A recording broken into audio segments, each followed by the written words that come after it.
ವಿಜಯನಗರ ಶ್ರೀಕೃಷ್ಣ ದೇವರಾಯ ವಿಶ್ವವಿದ್ಯಾಲಯದಲ್ಲಿಂದು ಬುದ್ಧ ಬಸವ ಅಂಬೇಡ್ಕರ್ ವಿಚಾರೋತ್ಸವ ಕಾರ್ಯಕ್ರಮ ಹಮ್ಮಿಕೊಳ್ಳಲಾಗಿತ್ತು.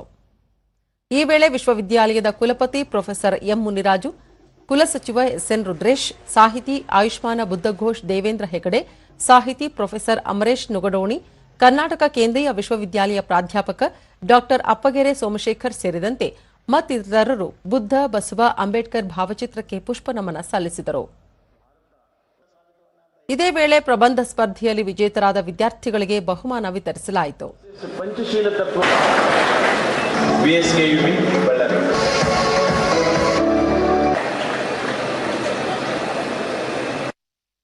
ಬಳಿಕ ಆಯುಷ್ಮಾನ ಬುದ್ಧಘೋಷ್ ದೇವೇಂದ್ರ ಹೆಗಡೆ, ಬುದ್ಧನ ಆದರ್ಶಗಳು ತತ್ವಗಳು ಎಲ್ಲ ಕಾಲಕ್ಕೂ ಸಲ್ಲುವಂತದ್ದು.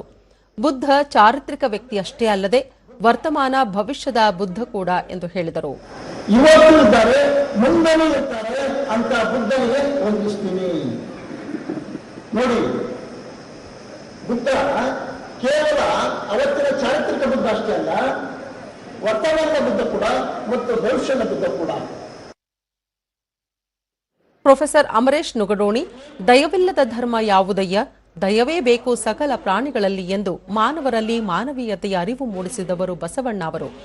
ಅದೇ ರೀತಿ ಬುದ್ಧ, ಅಂಬೇಡ್ಕರ್ ಅವರು ಸಮಾಜಕ್ಕೆ ತಮ್ಮದೇ ಆದ ಕೊಡುಗೆ ನೀಡಿದ್ದಾರೆ ಎಂದರು. ಹಾಗಾಗಿ ದೇವಸ್ಥಾನಗಳು ದಯೆಯಿಲ್ಲದ ಸ್ಥಳಗಳಾಗಿವೆ. ಡಾ ಅಪ್ಪಗೆರೆ ಸೋಮಶೇಖರ್, ದೇಶದ ಪ್ರತಿಯೊಬ್ಬರಿಗೂ ಸಮಾನತೆ ಸಿಗಬೇಕು ಎನ್ನುವುದು ಡಾ ಬಿಆರ್ ಅಂಬೇಡ್ಕರ್ ಅವರ ಕನಸಾಗಿತ್ತು. ಇದಕ್ಕಾಗಿ ಅವರು ಸಾಕಷ್ಟು ಶ್ರಮಿಸಿದ್ದರೂ ಕೂಡ ಸಂವಿಧಾನ ರಚಿಸುವ ಮೂಲಕ ನವಭಾರತದ ನಿರ್ಮಾಣಕ್ಕೆ ಅಪಾರ ಕೊಡುಗೆ ನೀಡಿದ್ದಾರೆ ಎಂದು ತಿಳಿಸಿದರು. ಇಂಡಿಯಾ ಅನ್ನುವ ಕಾನ್ಸೆಪ್ಟ್ ಅನ್ನ ನಾವು ಯೋಚನೆ ಮಾಡಬೇಕಾಗಿದೆ. ಈ ದೇಶದ ಅಖಂಡತೆಗಾಗಿ, ಈ ದೇಶದ ಎಲ್ಲ ಜಾತಿ ಧರ್ಮ ಸಮುದಾಯ ಮಹಿಳೆಯರ ಬಿಡುಗಡೆಗಾಗಿ ಬಾಬಾ ಸಾಹೇಬ್ ಅಂಬೇಡ್ಕರ್ ಬಹಳ ದೊಡ್ಡ ತ್ಯಾಗ ಮಾಡಿದ್ದಾರೆ.